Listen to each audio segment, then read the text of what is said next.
Hello and good evening, or good morning, whenever you're watching this. It's the 19th of February 2026, and we've got some big news today. There's a lot of things I want to talk about, but this came out, and I was like, well, fucking hell, can't really talk about anything else. This is probably one of the biggest stories that we've had in potentially the last millennia, however you say that word. Former Prince Andrew, aka King Meganons, Big fucking strokey nonce! has been arrested on suspicion of misconduct in public office. As King says, law must take its course. Now, who is going to bet with me that he's not going to get arrested or charged? Well, I mean, he's been arrested, but is it all for sure? I don't know. So here we've got this story. Came out about 10 a.m. today. 10 o'clock, this is how it unfolded. Andrew Mountbatten, what a fucking disgraceful name. Arrested on suspicion of misconduct in public office. Now, that's suspicion. We had Donald Trump saying in 2015 that Prince Andrew was allegedly involved with this. Of Jeffrey Epstein in your remarks about in the Q&A. Well, I think he's got a problem. I mean, what do you think the problem will be? I don't know, but that island was really a cesspool. There's no question about it. Just ask Prince Andrew. He'll tell you about it.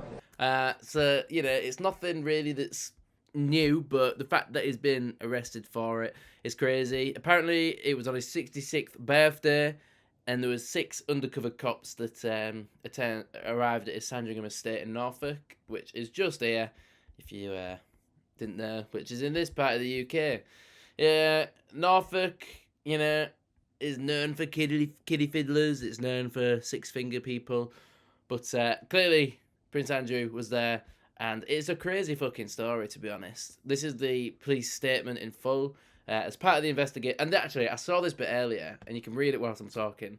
I saw this bit earlier, and I thought it was quite contradictory that the BBC reporting on it, and then listen to this. As part of the investigation, we have today arrested a man in his 60s from Norfolk on suspicion of misconduct in public office and are carrying out searches at addresses in Berkshire and Norfolk.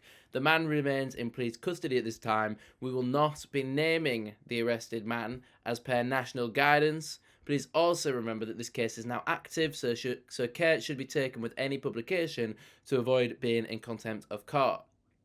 And the BBC reported on it literally this morning. So he got arrested 10:66 today, so they've gone on his birthday. I don't know what they've found, because apparently, like this says, hard to think of any precedent for this arrest. Another extraordinary development in what's been an extraordinary story. It's hard to think of any precedent for the arrest of Andrew Mountbatten Windsor, the King's brother, apart from the fact he was obviously engaged with touching kids. I mean, all you've got to do is type in Prince Andrew nonce. Prince Andrew is a sweaty nonce is a 2022 punk rock single by The Cunts, a band created by dark comedy singer Cunt and the Gang. The song is directed at Prince Andrew and references his relationship with convicted child sex offender Jeffrey Epstein. The word nonce is British prison slang referring to child sexual abusers, or more generally, paedophiles. The song reached number 20 in the UK single charts and number 1 in the UK independent single charts. The song is a follow-up to the band's previous tracks, Boris Johnson is a fucking cunt, from 2020, and Boris Johnson is still a fucking cunt, from 2021. So yeah, we've got that by The Cunts. Everyone has always knew that Prince Andrew is a nonce. Let's see what we've got in the most recent updates. So here we've got Virginia Giraffe's brother and sister-in-law, who spoke to the BBC Newsnight today. So this lady previously alleged Mountbatten Windsor had sex with her 3 times as a teenager. The former prince has always denied the claim and reached an out-of-court settlement. Yeah, so this actually happened in 2022, where essentially I think he did pay her off to be quiet. So yeah, here we've got it. It was a lawsuit filed in the US federal court in which I'm not going to say her name, but she sued Prince Andrew, Duke of York, now Andrew Mountbatten Windsor, second son of Queen Elizabeth. I bet fucking Elizabeth's turning her grave. She must have been fuming. This essentially sued, accused him of sexual assault and infliction of emotional distress. The lawyers had alleged Andrew caused her emotional distress, which was severe and lasting, sought unspecified damages, and was filed under the New York Child Victims Act, which provided a new opportunity for victims.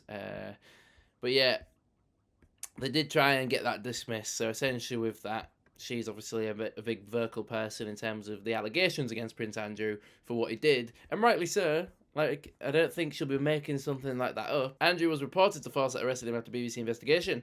We still don't know which specific allegations were arrested against him for, blah, blah, blah. But yeah, Home Office. Then this is another interesting part. The Home Office had advance warning of Andrew arrest. So the Home Office and the government, they had advance warning, but the King and the royal family did not. And it just goes to show that there's something weird going on here. There must be some new information coming to light. In my personal opinion, I think Andrew's got away with it for too long. I think he's been protected by the guys of the royal family. Look at me, I'm a royal elite. I think that's all going to come crashing down. Obviously, it already is. But for the rest of the wider royal family, I think there's going to be questions to be asked. Their integrity and accountability is in question. But more so, who is now going to trust the royal family? Personally, I think the royal family died with the Queen. The Queen was the only one I particularly liked. I'm not a huge fan of the royals, but the Queen I always... I think everyone can agree. Everyone had some sort of love for the Queen. Because she felt like she kept the country together. After she died, it just felt like everything was going downhill. And I don't think it's been the same since. And I think she was the only one holding the royal family together. People internationally knew the Queen as the Queen of England. She was well respected in some regards. Obviously, there's a lot of stuff with Princess Diana where she maybe wasn't. But on the most part, everyone knew the Queen. Everyone loved the Queen. And she really was huge for the royal family. After that, that's when the question started to be asked, do we really need the royals? Yes, they might bring a lot of money into the country, but also, with this stuff going on, they are protecting paedophiles, and they have protected paedophiles, because there's no way that this didn't come out earlier. And also, there was reports from the Jeffrey Epstein files that Andrew was inviting Epstein round to bring the young girls round and stuff like that. So if you're inviting someone to Buckingham Palace, I'm sure there's procedures in place to do so. People are going to have to be in the loop with what's going on. So it is just another fucking remarkable situation. There's a lot of news coming out. This is the biggest story today. And like I said at the start of the video, probably in the last bloody fucking 20 years or more. He's been arrested, thank God. We'll see what comes of it. Personally, I don't think anything's going to come of it. I think he'll get away with a slap on the wrist, if that. I mean, it was a prince, not the prince, a prince. He had titles to protect him. He's got nothing now, but yet he's still apparently in line to the throne. So that's funny, isn't it? There's a lot of controversy. There's a lot of paedophiles in the UK. We had Jimmy Savile, also very good friends with the royal family. And now we've got Prince Andrew coming out and doing all this. Yeah, we'll see what goes on. More fucking shithousery, but thanks for watching. See you in the next one.